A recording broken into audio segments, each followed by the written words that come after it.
हरिओम। आज सुनेंगे 3.14 पतंजल योग सूत्र।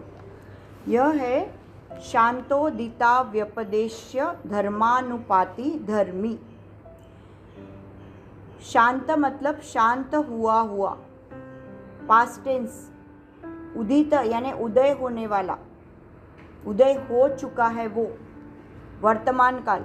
और अव्यपदेश्य यानी अप्रकट भविष्य काल। और धर्म यानी गुण धर्म।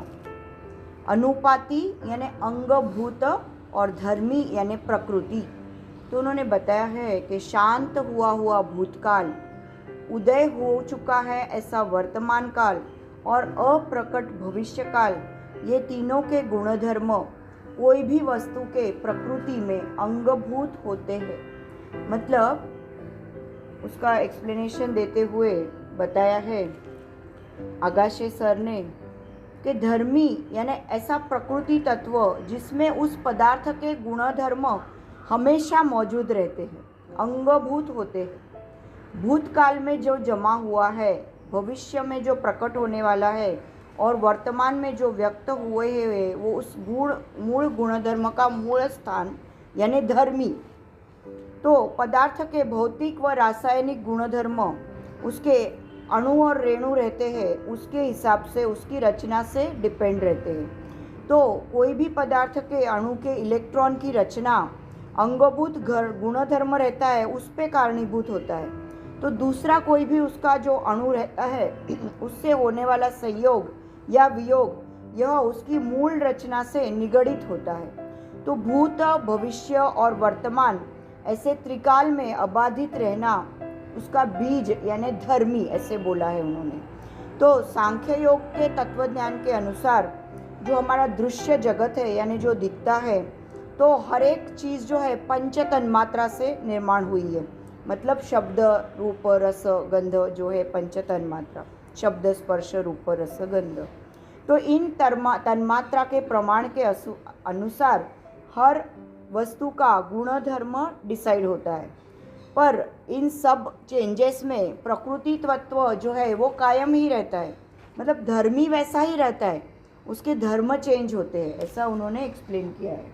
और एग्जाम्पल्स देते हुए कोपरडेकर जी ने समझाया है कि जैसे धर्मराज युधिष्ठिर है, उनका उन्होंने एग्जाम्पल दिया हुआ है कि धर्मराज युधिष्ठिर बचपन में और जब जवान थे तभी ब्राह्मण धर्म से बिहेव करते थे, परंतु जब महायुद्ध निश्चित हुआ तो उन्होंने ब्राह्मण धर्म छोड़ा और क्षत्रिय धर्म के अनुसार वो बिहेव करने लग गए। मतलब ब्राह्मण धर्म उनका शांत हुआ और क्षत्रिय धर्म उनमें उदय हो गया। और जैसे ही युद्ध समाप्त हुआ तो उन्होंने संन्यास धर्म अनुसरण किया और सर्व संग परित्याग करने की भाषा वो बोलने लग गए। तो महाभारत के युद्ध काल के संदर्भ में जब हम बोलने लगते हैं तो उन्होंने युधिष्ठिर का ब्राह्मण धर्म यह भूतकाल का धर्म बताया है, क्षत्रिय धर्म यह वर्तमान काल का धर्म बताया और संन्यास धर्म भविष्य काल का धर्म था उनका। तो भूतकाल का जो धर्म था वो वर्तमान काल का रहेगा ऐसा ज़रूरी नहीं है, और भविष्य काल में भी सेम रहेगा ऐसा ज़रूरी नहीं। हर काल में धर्म अलग अलग हो सकता है, लेकिन धर्मी यानी एक ही रहता है। धर्मी तो वही था ना, युधिष्ठिर ही था। तो उसके जो स्टेजेस है वो चेंज, वो हर काल के अनुसार वो चेंज हो गया। ऐसा परिस्थिति के अनुसार हम धर्म स्वीकारते हैं। जैसे ही हमारे में भी चेंजेस आते हैं। हम बचपन में तो रहते हैं तो थोड़ा अलग बिहेव करते हैं, जवान होते हैं तो थोड़ा अलग रहते हैं, एक 40s की एज आ जाती है तो हम थोड़ा अलग बिहेव करते, 50-60 में कुछ अलग ही बिहेव करने लगेंगे, ऐसा रहता है। तो हम तो वही है, लेकिन हमारा जो अलग अलग जो है वासनाएं चेंज हो जाती है, ऐसा उन्होंने बताया है। जैसे उन्होंने बताया है कि वस्तु स्थिति से अनुसार हम हमारी इच्छा शक्ति हमको समर्थ करनी चाहिए।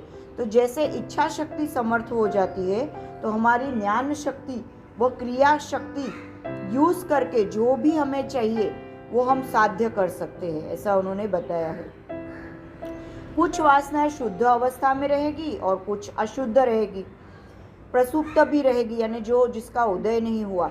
तो अगर बाह्य परिस्थिति जो हमको अनुकूल होगी तो वैसी वासनाएं हमारी उदय में आएगी। मतलब अगर अच्छी रहेगी तो अच्छी वासनाएं को हम अट्रैक्ट होंगे, और बुरी अगर परिस्थिति रहेगी हमारे आसपास तो हम वैसी वासनाओं को जागरूक हो सकते हैं। लेकिन इस समय अगर साधक ने अवेयरनेस नहीं रखी तो उसके चित्त की अशुभ वासनाएं जो है वो जरूर से जागरूक होगी।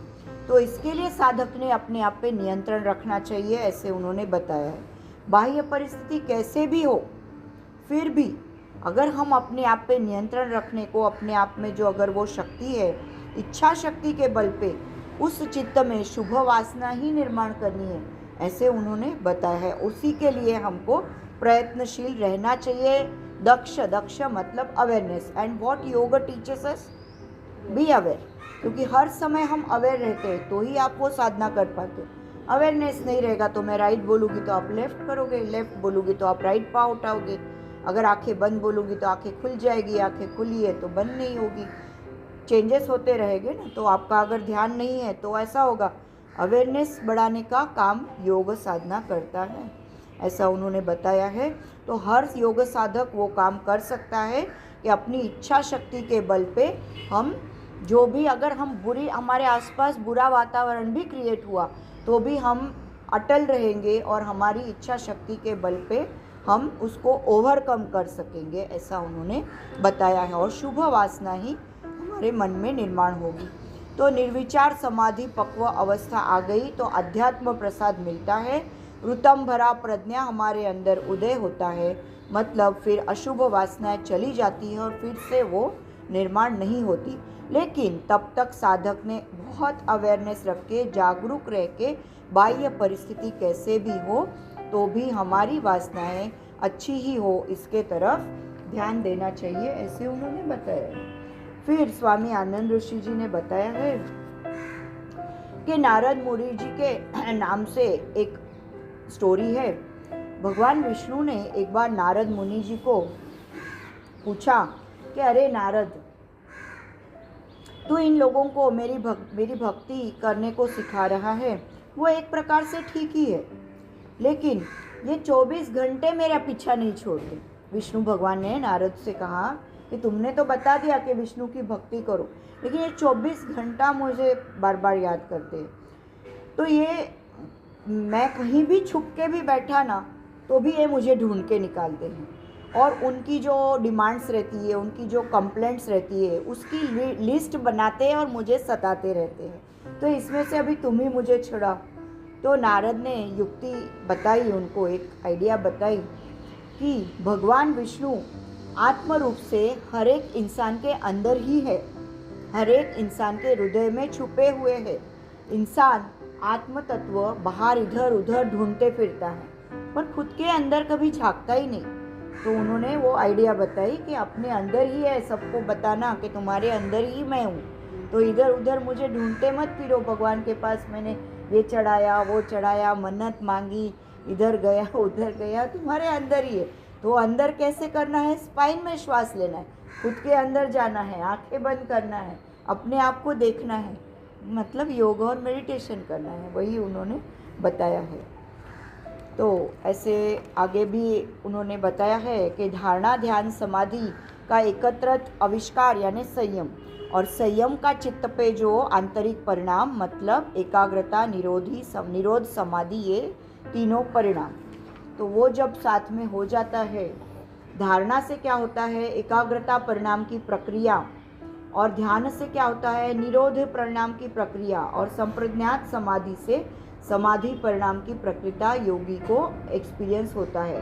और तीनों परिणाम का विकसित फल यानी भूतेंद्रिय के गुणधर्म, भूतेंद्रिय यानी पंचमहाभूत इंद्रिय जो हमने बात की थी, उन सब के गुणधर्म और उनसे जो लक्षण अवस्था है वो चेंजेस हो जाते हैं, वो योगी को अनुभव आता है। मतलब धीरे धीरे हम तामसिक से राजसिक से सात्विक होने लगते हैं, ऐसा उनका कहना है।